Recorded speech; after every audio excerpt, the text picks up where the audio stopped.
We're marching our way through Psalm 119 together. We're only on the second stanza, verses 9 through 16. And then the psalm opens with the word blessed. How blessed are those whose way is blameless.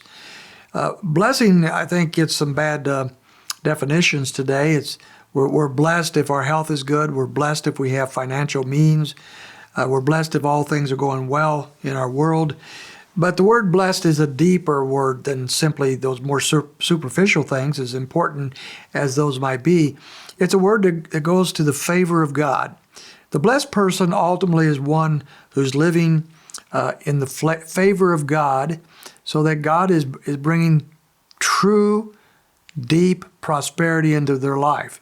Not necessarily wealth and health and those type of things, but a true joy, a true prosperity that can only come from God. That is the blessed person. So what is the blessed person to do? What are they like? This second stanza talks to us about that, as it tells us concerning this that the blessed person is a person who is obedient. You cannot find the blessing of God in your life. You'll not have the blessing of God if you're not walking in the ways of God. Obedience is key. And so as we open up these verses here, we're going to find in this second stanza perhaps the two best known verses in the whole psalm.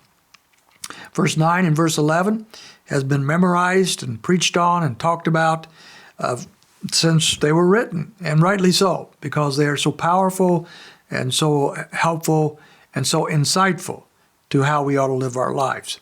We start with verse 9 that says, how can a young man keep his way pure? And so every young man, whatever age you might be, and however young you might think you are, how are you going to keep your way pure?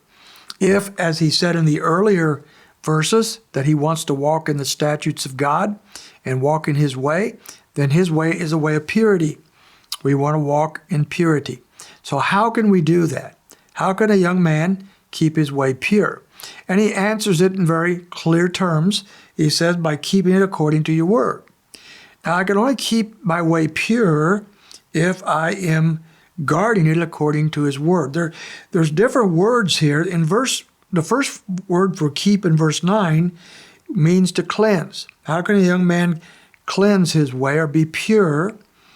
The second word for keeping is the word guard. And it's by guarding it according to the word. We're able to walk in purity, to be able to walk in cleanliness, because we have guarded our lives according to the precepts and the guardrails and the boundaries of the Word of God.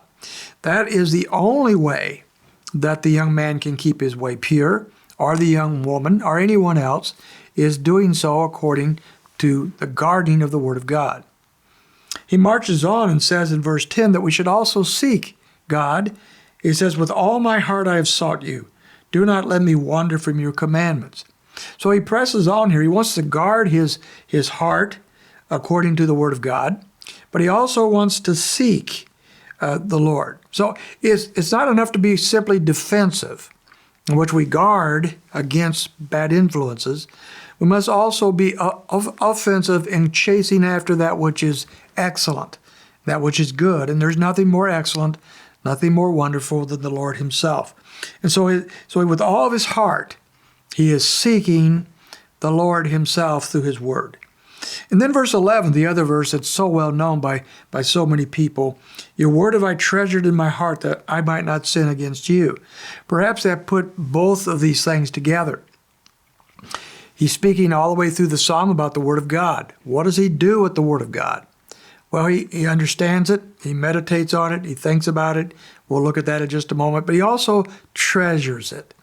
It's a joy to him. It's a treasure to him.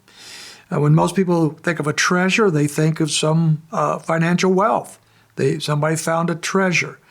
Well, the greatest treasure of all is the Word of God itself, and he treasures it in his heart. He takes the Word of God and he places it in his heart because this is so valuable to him. And he does it so he doesn't sin against the Lord. He doesn't want to go wrong. He doesn't want to go off the path he wants to follow. And then in verse 12, he ponders these things. Well, verse 15, He ponders. I will meditate on your precepts and regard your ways. To meditate, to ponder. So it wasn't just a passing thing. He didn't just read these verses for his morning devotion and rushed off to work and did nothing else. He thought about it. He pondered it. He meditated upon it. And folks, you can do that, and I can do that in the busyness of life. We have open times where we can think. We have driving times to work. We have periods of time when we don't have to have our mind focused on the computer or whatever we do as a job. Under those circumstances, we can meditate and ponder the Word of God and the truth that He has there. And then finally, He delights. I shall delight in your statutes. I shall not forget your word.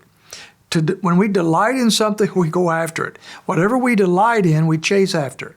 We want it. Whether it's a good food or a good person or whatever we do in life, if we delight in it, we go after it. And so our psalmist delights in the Word of God. So it's not a drudgery for him. It's not a hard thing for him because he delights in the Word of God. What a great way to close out the week. I hope this weekend you spend a great deal of time meditating upon the delight of God's Word.